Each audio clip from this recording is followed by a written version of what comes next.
Welcome back, everybody, to the KC Sports Report. I'm your host, Michael Darcy, and today I'm broadcasting this video live from the Sports Radio 810 WHB studios, and I have the pleasure to be joined by my good friend Josh Fan of ShowMeFootball.com and ArrowheadAddict.com, and today we're going to preview the 2023 AFC Championship game matchup between the Kansas City Chiefs and the Cincinnati Bengals. Ladies and gentlemen of the Chiefs Kingdom, it's finally time. Your Kansas City Chiefs face off against the Cincinnati Bengals in the AFC Championship game, which is going to be a rematch of last year's AFC Championship game at Arrowhead Stadium, or as some people call it, Burrowhead Stadium.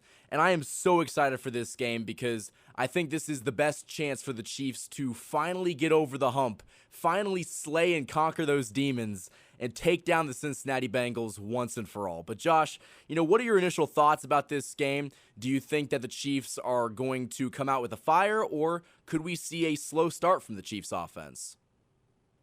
I would hope that they start off quick because I think that's what they need to do, and that's something that they didn't do during the regular season game.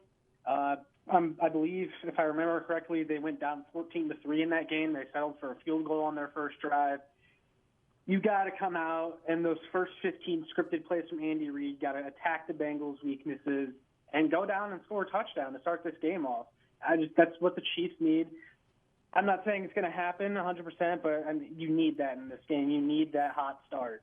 They need the hot start, but they also need to look back at last year and realize that, they can start off the game well, but as long as they, keep the foot on the pedal and keep going, they'll be okay. Because last year they got up, 21-3, and they ended up blowing that lead and losing the AFC Championship game. And we talked about that game probably months after, and we still think about it to this day. So that's why I think that, this matchup's going to be so special, because the Chiefs have a chance to get revenge.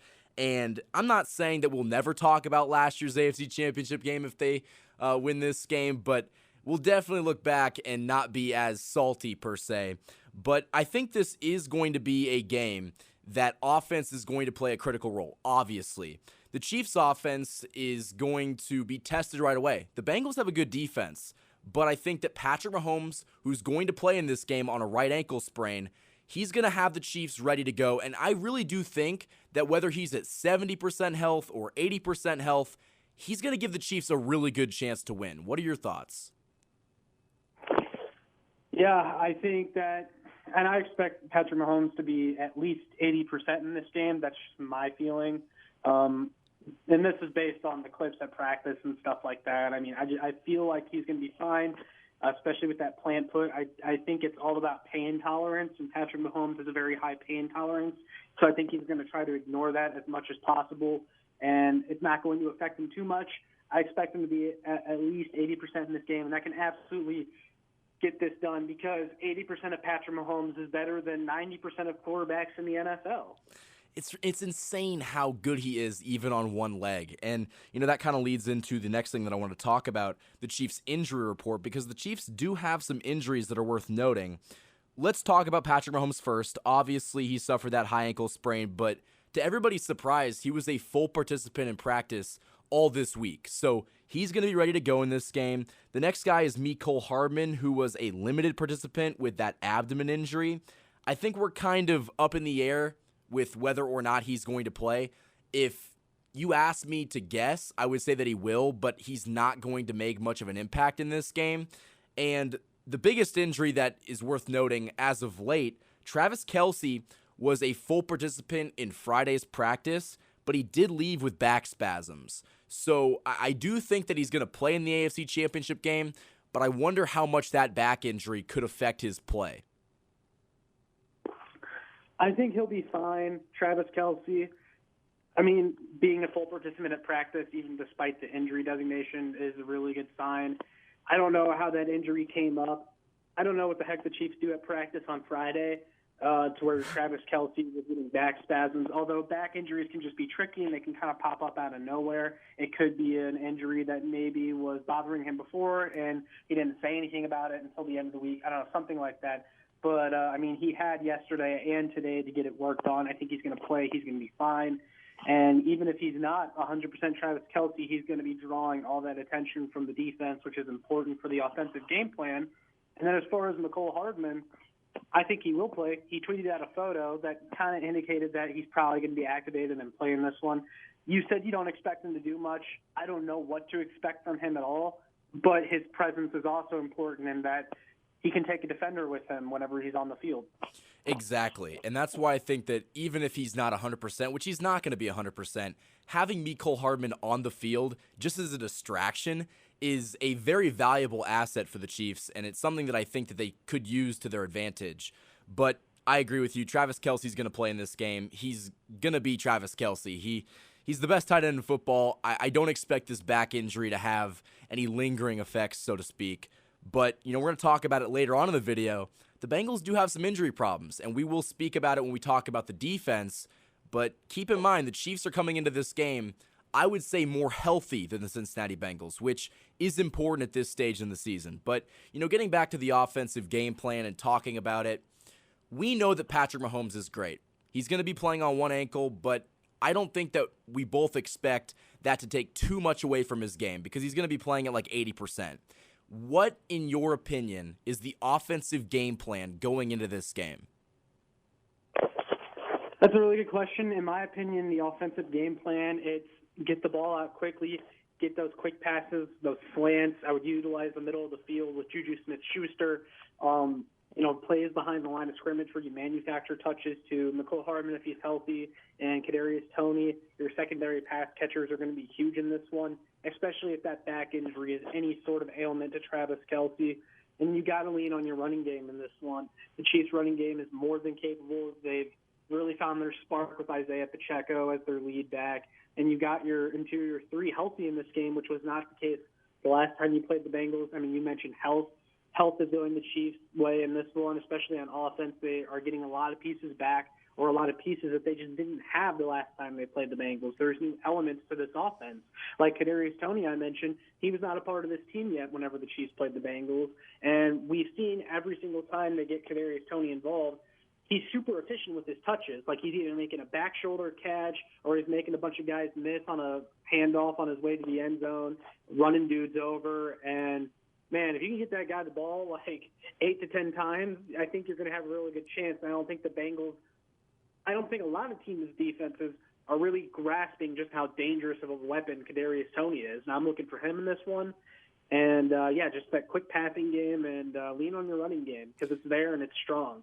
I couldn't agree more. In fact, in an article that I wrote for KCSportsReport.com, cheap plug, I talked about how the Chiefs' ability to run the ball will dictate the outcome of this game. And that might sound crazy because the Chiefs are a pass-first offense with Patrick Mahomes. Andy Reid revolutionized the West Coast offense, and the Chiefs have the best passing offense in the NFL.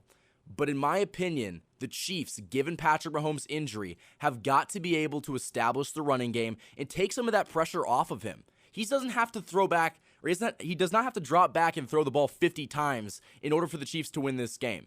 Use Isaiah Pacheco, use Jerick McKinnon. Let those guys take advantage of the Bengals' light box and get big yards on the ground. I fully expect the Cincinnati Bengals to drop 8 men into coverage. That is going to dare the Chiefs to run the ball. And if they don't run the ball, I'm going to be disappointed because the defense is giving you that look. And if they don't capitalize on it, you're just leaving yards on the table. And I think that it's really important that you get the ball out of Mahomes' hands quickly, whether he's throwing the ball or he's handing it off. If you're going to run the ball, all I ask is that you do it consistently. Because if you do that, I really think the Chiefs could win this game. Yeah, and you've got to get the ball out of Patrick Mahomes' hands quickly. Just because of that simple fact that you're keeping him out of harm's way every time you do that. The longer Patrick Mahomes holds onto the ball in this game, the more you're at risk of him taking a cheap shot from the Bengals defenders, which the Bengals, I'm not going to lie, they have some what I consider to be dirty players on their team. Mike Hilton, he is someone that tries to get in late hits. He tried to do it when Alex Smith was the quarterback years ago, and he played for the Steelers, and he tried to go low on Alex Smith way after he had the ball out of his hands. And Alex Smith, he rarely ever gets upset, but he was screaming at Mike Hilton because he said that was a dirty play. And I know last year in the AFC Championship game, Sam Hubbard launched himself into Mahomes when he was already on the ground. And you're at even bigger risk of things like that happening, given that the Bengals are aware Patrick Mahomes has a hurt ankle, and they're going to be going for that hurt ankle. They just are. It's the NFL. Players are going to do whatever it takes to win, and you got to watch out for that. I think a lot of Chiefs fans may be a little bit too ignorant to that fact. Like, guys, the Bengals are going to do everything in their power to hit Patrick Mahomes as hard as they possibly can, and I don't really fault them for that. It's just part of football. They see a weakness, and they're going to try to target it. But that actually leads into my next topic of conversation, and that's the Chiefs' offensive line. The Chiefs' offensive line is going to have to stand firm in this game for the Chiefs to win. Again, the biggest key, arguably, is keeping Patrick Mahomes safe. But, even just running the ball, the Chiefs' offensive line is going to have to be exceptional in this game. And one guy that I want to pinpoint, and I've been a very loud critic of him, is Orlando Brown Jr. Orlando Brown Jr., if you want to get paid this offseason, you step up in this game and you shut down Trey Hendrickson. Trey Hendrickson has eaten Orlando Brown Jr.'s lunch this year, and the only way that I could see Orlando Brown Jr. getting that big payday in the offseason is if he stands to the task and just shuts up Trey Hendrickson. That's the only way that I could see the Chiefs being able to not only win this game, but for him to get paid. Yeah, this is a big game for Orlando Brown. It's a big game for the offensive line, too, of course, but especially Orlando Brown because you mentioned the contract aspect. And he turned down a lot of money this offseason, and that money that the Chiefs offered him, he might never see again, not just from the Chiefs, but any other team. I don't know if anyone's offering Orlando Brown that again, but he can earn a lot more of that money back by having a good postseason performance and stepping up in this game against the Bengals. If he can do that, that is going to last in Chiefs fans' mind, is your performance in the postseason, because we've seen how Chiefs fans kind of attach themselves to players that are maybe really mediocre during the regular season but like to put up numbers in the playoffs. Cough, cough, Frank Clark. So I knew it was going there. Yeah. But yeah, Orlando Brown, he still has a chance to redeem himself because it's the postseason and the stakes are so high.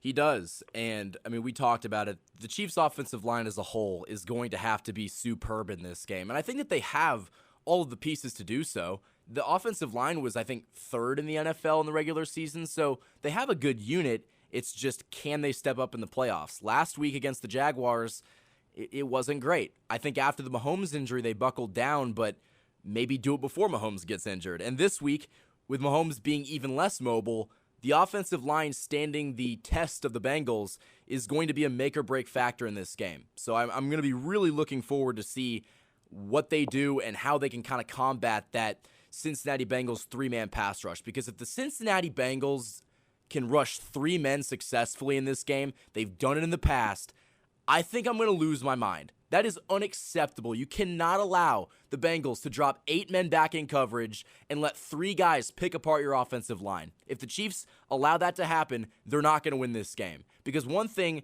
that dropping 8 men into coverage does, it clutters up the secondary. Mahomes has so many different receivers that he can throw to, but there's just too many DBs that are guarding his receivers for guys to get open. So it's really important that, it kind of goes back to running the ball. If the Chiefs' offensive line is good, they will be able to run the ball, they'll be able to pass protect, and it will change the way the Bengals have to play them.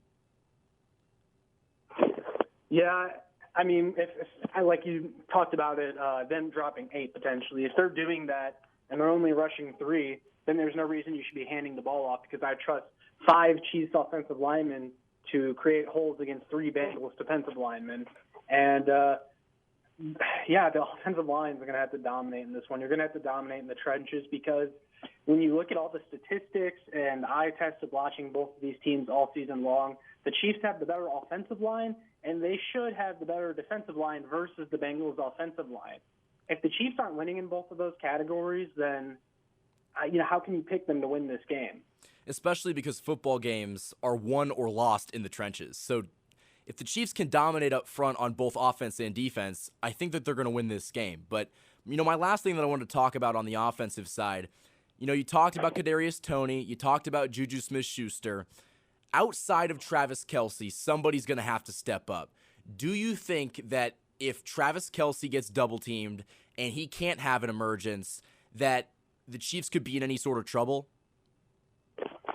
No, because, this Chiefs team, they're so good at finding other guys that can contribute Example number one being the fact that they got rid of Tyreek Hill this past offseason, and Patrick Mahomes threw for 5,000 yards anyway. And I understand that was also with Travis Kelce, and taking him away, that's a big deal. But I still think the Chiefs would find guys that can contribute. That's what they've always done. They had a game against the Steelers last year in the regular season where Travis Kelce didn't play due to COVID-19 protocols, and I think Tyreek Hill was also hurt or only played like 10 snaps or something like that. And guess what? Byron Pringle went off. So, like, this Chiefs offense can find guys that will get the job done. It'll be more ideal and it'll be easier, probably more efficient if you have a guy like Travis Kelce out there. But worst case scenario, if he couldn't play for some reason, then I think they would be okay.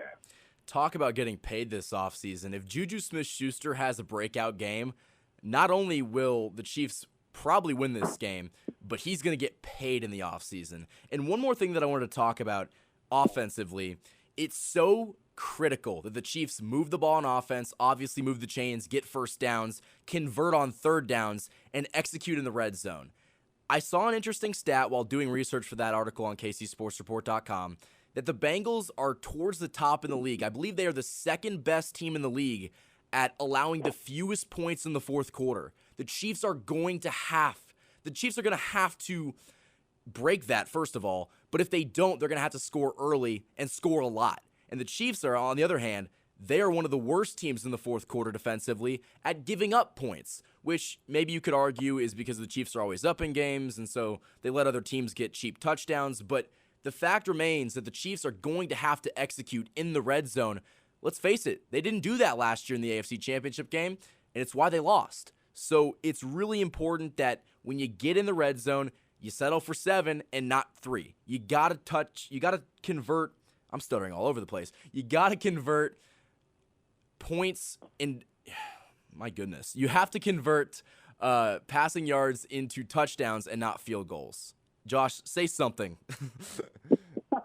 Yeah, well, I mean, like last year in the AFC Championship game, the Chiefs could have locked up that game with a touchdown in the fourth quarter, and they were, I believe it was 3rd and goal or something like that. They were really close. They were in the red zone, and Patrick Mahomes took an awful sack on 3rd down after holding the ball too long. And, I mean, the Chiefs made a field goal after that, but the field goal was a lot tougher than it needed to be. And also, Mahomes had an open guy on that play. And I forget who it was. It might have been Kelce, but somebody was wide open on that play that I can't remember at the moment. And a touchdown would have won that game. Literally anything more than 3 points would have won that game. And so it's going to be really important to convert in the red zone. And the Chiefs' red zone offense, not one of the best in the NFL this year. But luckily, they got McCole Hardman coming back for this game, we think. Jody Fortson was activated off IR today, so he's going to play in this game.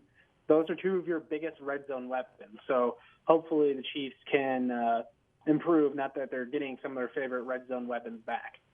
Yeah, and the Chiefs' offense during the regular season was the best statistical offense. Obviously, the postseason's a different beast, but I do expect the Chiefs to put up big numbers because they've done that when Patrick Mahomes is playing on the football field. I think they average 31 points per game during the playoffs, which is the most that any team has averaged maybe ever. Like, it's been very impressive to see what this offense can do, and I think that the offense being successful in this game against the Bengals defense, which the Bengals defense is no joke. They've got some really good pass rushers. Their secondary, although I can't stand Eli Apple or Mike Hilton, Jesse Bates is good. The secondary overall isn't as bad as it was last year, but they are vulnerable. You can throw on that Bengals secondary, and if the Chiefs aren't running the ball, I expect Patrick Mahomes to be taking advantage of some of those mismatches. I agree. So, I think that's really all we have to talk about for the offense. Do you want to talk about the defense? I'm ready. All right, guys. Dare I say that the fate of the 2022-2023 Chiefs season rests on the shoulders of the Chiefs defense. I think that's a fair take because in all 3 previous matchups, it's come down to the Chiefs defense not making a play or not taking advantage in a certain situation, and it's come back to bite them. The Chiefs' ability to get to Joe Burrow will be the biggest X factor in this game defensively. The Chiefs had the second best pass rush in the NFL according to sacks. They had 55 sacks this year, second to only the Philadelphia Eagles. If they cannot get to Joe Burrow with 3 starting offensive linemen down for the Bengals, this season and this game will be a failure. Right now, I'm looking at the injury report. The Bengals are going to be without their left tackle, who's their left tackle again? Jonah Williams. They're going to be without their right guard. Let's see, their right guard is Alex Kappa, and Ted Karras is going to play, but he was limited this week during practice. So if the Chiefs can't take advantage of that, I think I'm going to throw something very far because I don't know if I could take it anymore. Yeah, we've kind of beat this horse to death all week on both of our channels. The Chiefs pass rush, this is a matchup that they have to win, and I think this game is going to be a good barometer when it comes to measuring if the Chiefs did enough to fix their pass rush, because here you are basically placing them in an identical scenario to last year where the Bengals' offensive line just isn't very good, whether it's due to injury or talent. They're just not good, and they were 24th in sacks allowed. You now have a defensive line that was second in the league in sacks. Chris Jones just tied his career high in sacks. We think George Karlaftis is really catching fire. You got Carlos Dunlap, who's been a solid addition. Frank Clark has been playing better. If you can't get any pressure in this game, and I know Joe Burrow gets the ball out quick, so sacking him, you're kind of asking a lot, although you'd like to see the Chiefs get a couple sacks in this game. You at least need to be getting consistent pressure and affecting those throws. And if you can do that, you can maybe get Joe Burrow to throw a bad pass that gets intercepted or something like that. Either way, you have to get pressure in this one. There's just no excuse. Otherwise, it's a complete failure and it's an embarrassment. They couldn't get pressure last year, and it's why the Chiefs couldn't win. I still think back to Chris Jones almost wrapping up Joe Burrow, but just letting him go. And that play is one of the main reasons why you lost last year's AFC Championship game. So if you can get to Joe Burrow early, I'm not condoning them to hurt him, obviously. That would be stupid. But I'm saying that, maybe you hit him late. Maybe you hit him as hard as you possibly can just to make him second guess maybe throwing that ball over the middle of the field, or, maybe taking a late hit, or staying in the pocket and holding the ball as long as he is. He's very good at getting the ball out quick. That's one of his best attributes, and it's very similar to Tom Brady, the way that he can kind of get the ball out as quickly as he can. And he's not very mobile, but he's sneakily deceptive. Like, he can get away if you don't put a spy on him. So getting to him early is going to be the key to this game, and I hope we can do it. If we can't do it going up against a backup Bengals offensive line, it's going to be very disappointing. Yeah, I agree, man. Like, if you're not getting significant pressure, then, man, it's just going to be tough. Because it's like, where do you go after that? You invested a lot in this pass rush again. The Chiefs have invested so much in their defensive line since Brett Veach became the general manager. I actually got into a debate with someone about this not too long ago, and they said that the Chiefs haven't invested that much in their D-line, and I'm going, oh, they have. The investments since Veach has been here, though, just haven't been very good. They spent an exorbitant amount of resources on Frank Clark. They spent a second-round pick on Breeland Speaks. They spent another top 100 pick on Derek Nottie. They spent a top 100 pick on Colin Saunders, a fourth on Kando. They brought in free agents. It's not that they haven't invested, but the investments just have not come together for the Chiefs. But this is a game where Brett Veach will deserve all the applause if the pass rush can make a huge impact, because this is an area of the team that has struggled mightily over the last few seasons. And when you go back to the 2020 Super Bowl against the Tampa Bay Buccaneers, everyone talks about the offensive line and how horrible they were, and it's true, but because that was the biggest reason they lost, no one talks about the fact the Chiefs' defensive line was god-awful in that game, and Tom Brady faced the lowest pressure rate that he's ever faced in the Super Bowl. And I know I'm kind of rambling a bit here, but, man, it feels like it all comes down to this for the Chiefs' defensive line. Like, if they cannot get pressure in this one and it's not a success, then you're going to really have to maybe tear some things down after this year. When it's not even just getting to Joe Burrow that you need to do, the reason that the pass rush is going to have to excel in this game is because the Chiefs are leaning on a lot of young talent in the secondary. Guys like Trent McDuffie, Brian Cook, Jalen Watson.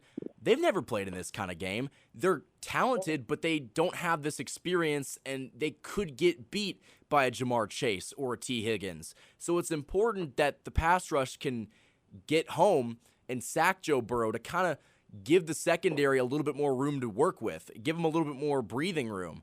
If they can't do that, it's putting unnecessary pressure on the secondary because Joe Burrow's just going to sit back there and pick us apart. So I really think that this game, like we talked about on offense, is going to be won or lost in the trenches. If the Chiefs can force pressure up front, get to Joe Burrow, it's going to have a ripple effect on the entire defense and the defensive scheme. Yeah, that's a really good point. And this secondary, while it's very good, it's very talented, it's very young, and it's not immune to mistakes, your defensive line is more of your veteran bunch, and they've been here before. Chris Jones and Frank Clark, these guys have won a Super Bowl. You look at the Chiefs' defense since they've won the Super Bowl, and it's seen a lot of guys come and go. L'Jarius Sneed has not won a Super Bowl before. Trent McDuffie has not won a Super Bowl before. Same goes for Brian Cook and Justin Reed. I mean, your secondary, they haven't been in this position before. Most of your defensive line has. And if not, they're veterans that are very seasoned in this league, like Carlos Dunlap. Carlos Dunlap's been fantastic, too. Maybe he could have a big game that he could be a defensive line candidate that we're not really expecting to get to Joe Burrow, but maybe he surprises us and does.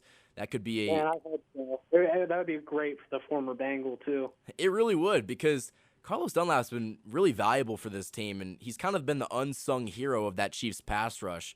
And, I mean, at the end of the day, Chiefs get to Joe Burrow, Chiefs probably win the game. But even then, I mean, he was sacked, 7 times in last year's divisional round game against the Titans, and he still was able to find a way to win. So getting to Joe Burrow doesn't necessarily mean you're going to win, but I like the Chiefs' chances when you put it all together. And, you know. And that game, too, real quick, I mean, the Titans' offense was just horrible. They sacked Joe Burrow a bunch of times, but they didn't win because they didn't put up enough points.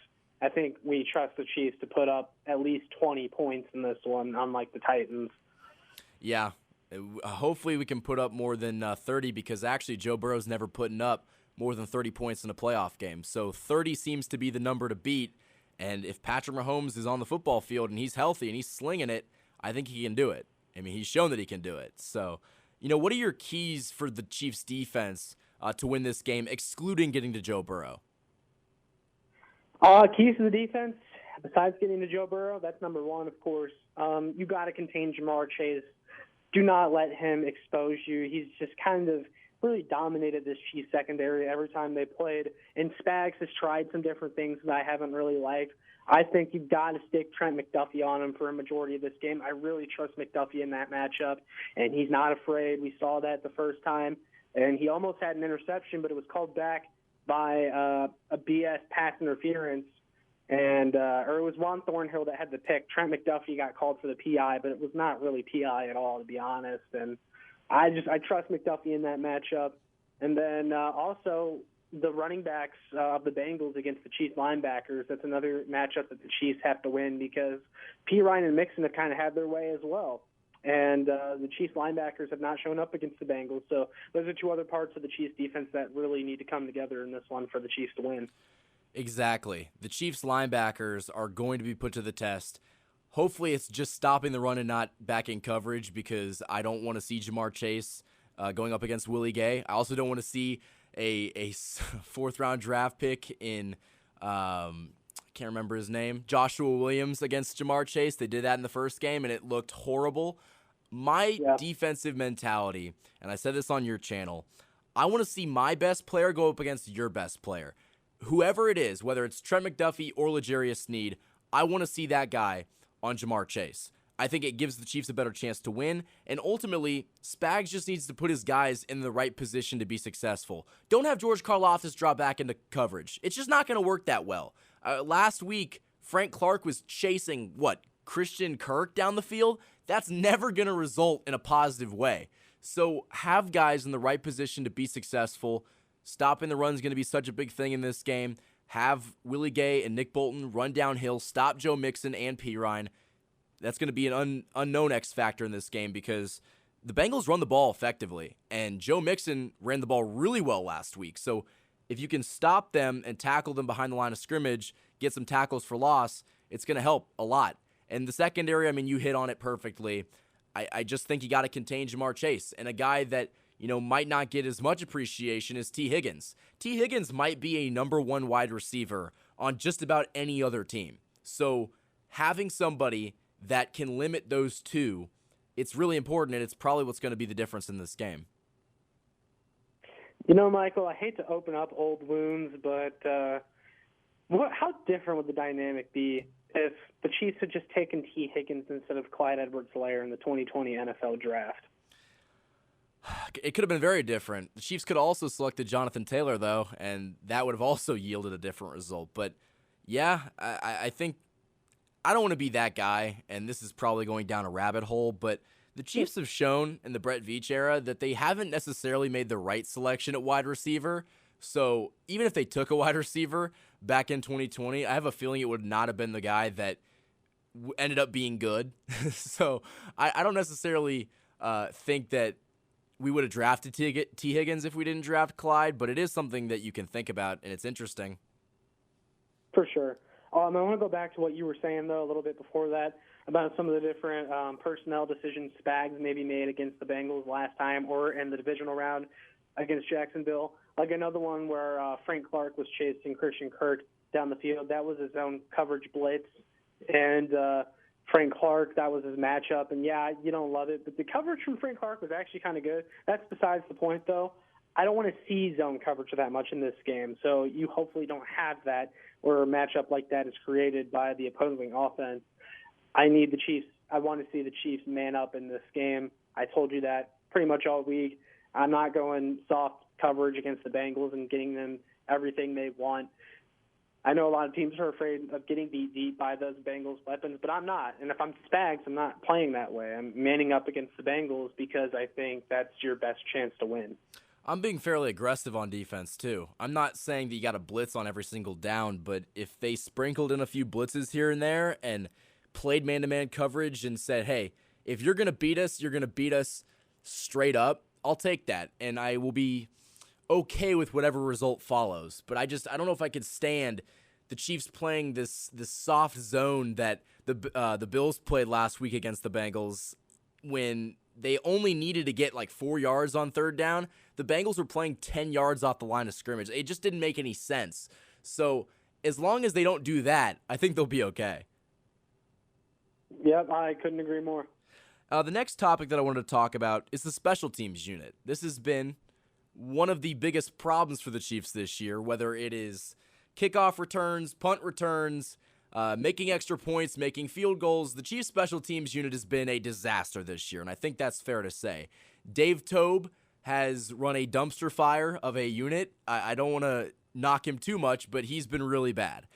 The special teams unit has been better as of late, but the one thing that I am worried about is the turnovers. The turnovers have been the single biggest problem on offense and special teams for the Chiefs this year. It's why the Chiefs let other teams stay in games sometimes, because during the regular season, the Chiefs had a -3 turnover differential. They gave the ball up. They were sloppy.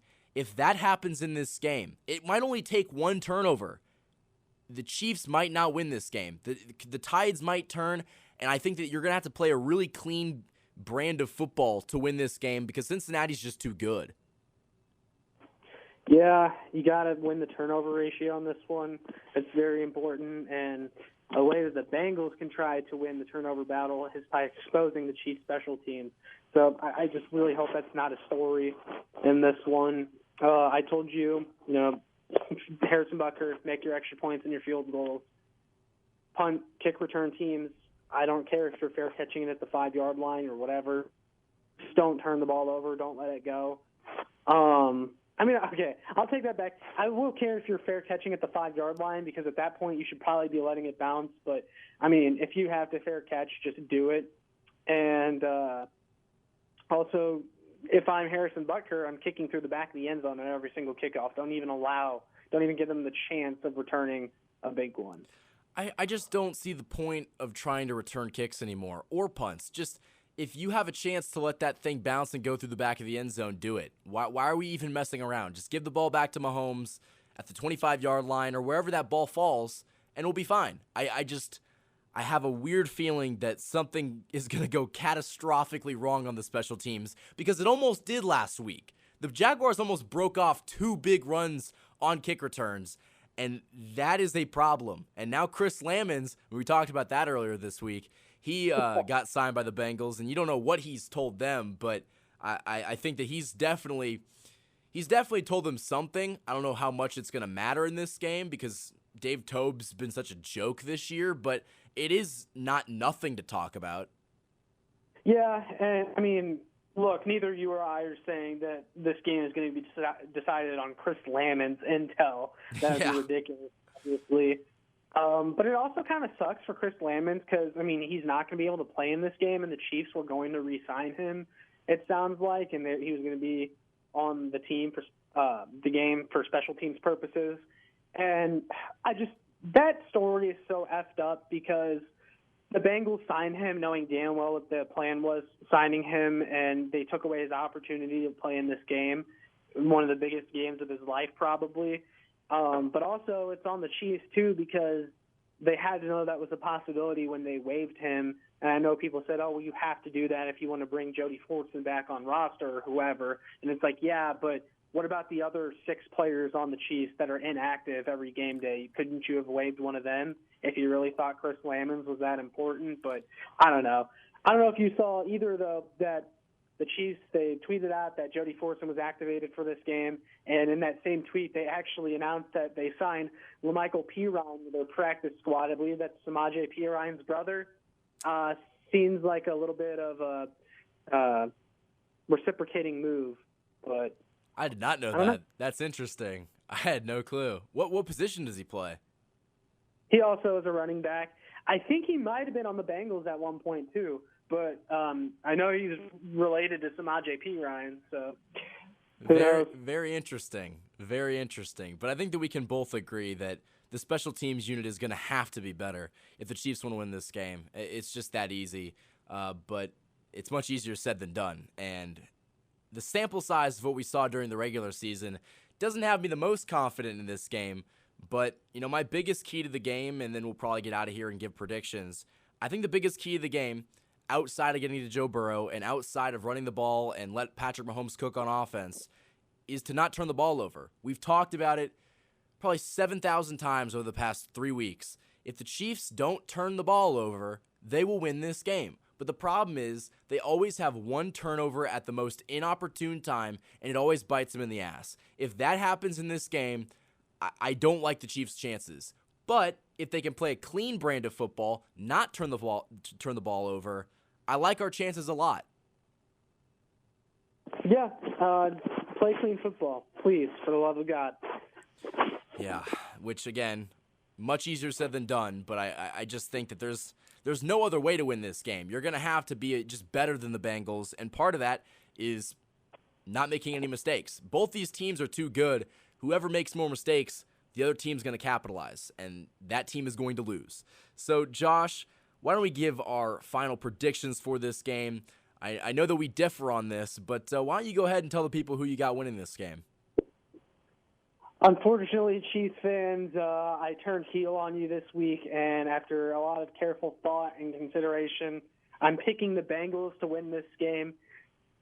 And it pains me to say that, but I believe they've earned the benefit of the doubt because they've beaten the Chiefs the last several times.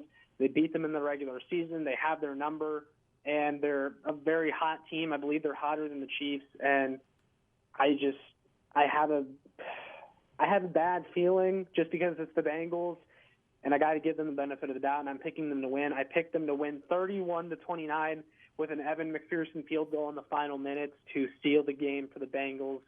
And I hope it's different.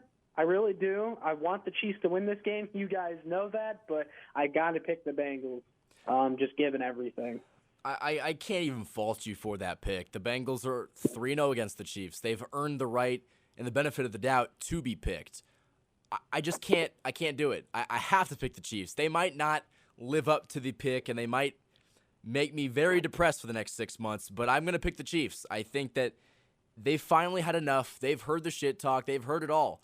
They've been disrespected this week, and I think that they're going to come out in this game and try to stick it to the Bengals. Now, it's going to be close. All 3 games have been within 3 points, a combined total of 9 points throughout all the games. I think the Chiefs are going to win this game 31-28.